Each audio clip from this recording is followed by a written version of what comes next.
Fashion's been sleeping like the music industry was when digital music came to the fore.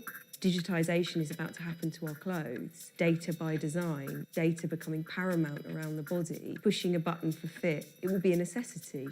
EXO can live in people's wardrobes, digitize their clothes, allow them to live with digital technology around their body in a very authentic, amusing, interesting, emotional way.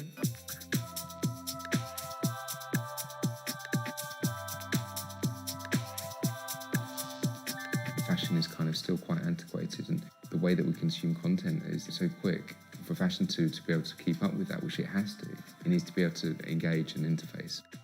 One way of viewing XO is we're kind of the socket. We're enabling fashion to link and to couple with technology on and around our bodies.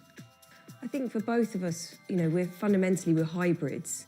We're made up of fashion designers, engineers, working alongside material experts and product designers. Complete four corners coming together to distinctively design these products so that they're authentically fashion.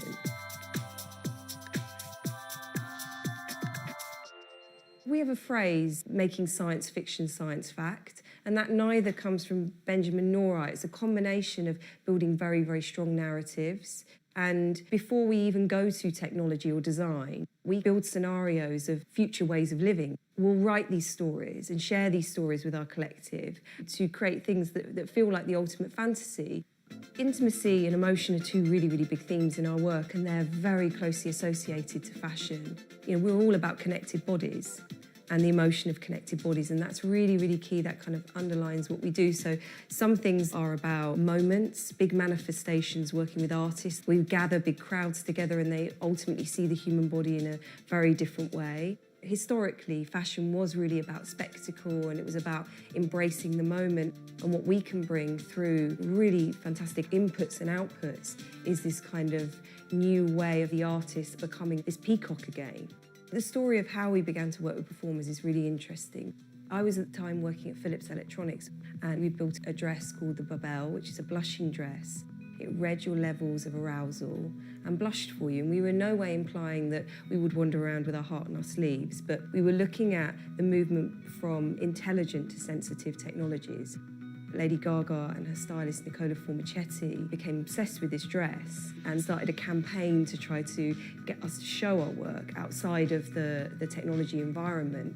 And then the Black Eyed Peas stylist, Bea Ackland, she had been set the brief by will.i.am, we want to be robots. And she cleverly sought out all the people that were working in wearable tech, and we were a big, big part of that.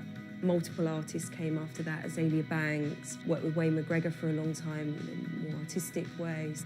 It was a very, very natural evolution. Having an element of fan culture attached to Studio XO is really, really important, and the artists that we're working with are enabling us to build a level of contact with the general public.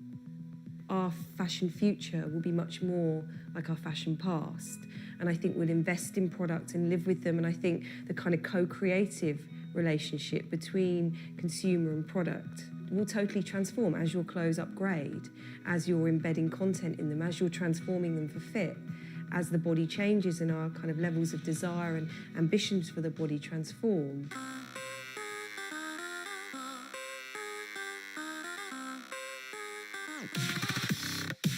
I think what's brilliant for Studio XO is Gaga is the ultimate muse. House of Gaga is a very, very, very small collection of highly creative people. We've been very welcomed into that collective. I think coming from one collective group of people who sits in a room and makes crazy things, what I enjoyed so much about working with Nancy and Benjamin is that they sort of do the same thing. They bring something to the table that we can't even understand. It's so fitting the way we dream and the kinds of things we want to create, and where she's at philosophically in her own personal artistic development. She sees herself as an ambassador for fashion and technology because of the platform and the audience she has. There's a really, really, really good fit. With Volantis specifically, it's a very collaborative development. We had ideas about dresses that could fly or float or levitate. The challenge was to actually make her fly. Thank you so much for coming here tonight. I wanted to, for the first time ever, introduce you to Volantis. Volantis is made up of 6 large-scale drones that come together to lift Gaga off the ground. It's battery operated and it's completely green. Gaga steps in and it's then flown by pilots who are on the sidelines, much like you would a model airplane or helicopter. Putting technology on someone's back is not easy. I mean, the way that they took a little idea of saying we want to fly and then 4 months later we're flying somewhere is shocking, really. The beauty of the machine, from a design perspective, was her limitations, that it was custom built specifically for Gaga, for her payload. So from our point of view, how do we create a carbon fibre dress or something that appears as a dress that's as light and unobtrusive to the rest of the machine, weighing every element of the garment so that we absolutely matched it to the lift. All of those little details became